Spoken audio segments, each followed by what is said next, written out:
Click করুন অ্যাপের bell আইকনে আর সাবস্ক্রাইব করুন এবিপি আনন্দ। সব সময় থাকুন খবরে।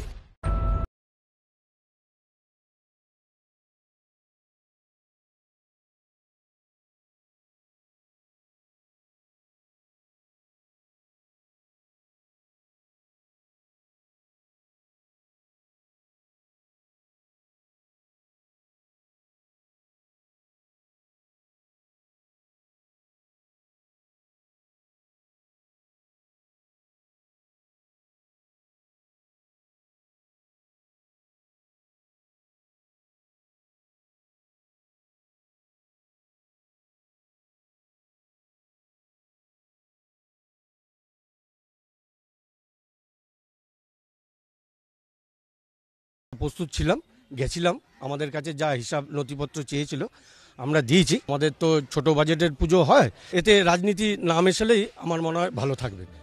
দক্ষিণ কলকাতার গল্ফ গ্রিন শারদোৎসব কমিটি সামাজিক অনুষ্ঠান, খাওয়া দাওয়া মিলিয়ে দুর্গাপুজোর বাজেট 16 লক্ষ টাকা। এই পুজো কমিটির দাবি, আয়কর দপ্তরের তরফে তাদেরও দুবার নোটিশ দেওয়া হয়েছে। পরপর দুটো নোটিশ পেলাম ইনকাম ট্যাক্স অথরিটি থেকে। আমাদের মতো ছোট পুজোকে যদি এইরকম আক্রমণ করা হয়, তাহলে বড় পুজোগুলোর কি অবস্থা হতে পারে। এই ইনকাম ট্যাক্সের যে নোটিশ এসছে তাতে অত্যন্ত আমরা আতঙ্কিত, রাগান্বিত। এই প্রেক্ষাপটে মঙ্গলবার সুবোধ মল্লিক স্কোয়ারে ধর্নায় বসছে তৃণমূলের বঙ্গ জননী শাখা।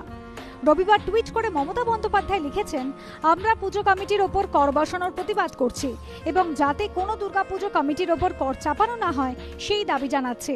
এই দাবিতে 13ই আগস্ট মঙ্গলবার সুবোধ মল্লিক স্কোয়ারে সকাল 6টা থেকে সন্ধ্যে 6টা পর্যন্ত ধর্নায় বসবে তৃণমূলের বঙ্গ জননী শাখা। আর এই নিয়ে শুরু হয়েছে তৃণমূল বিজেপি চাপানুতো।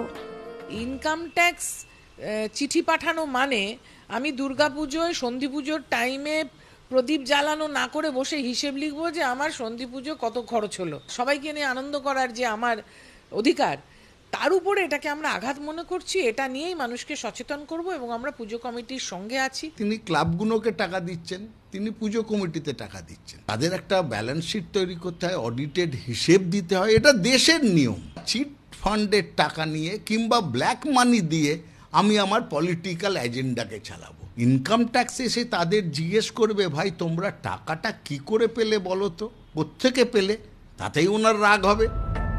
সব মিলিয়ে এবার বাঙালির সবচেয়ে বড় উৎসব ঘিরেও সেই রাজনীতি।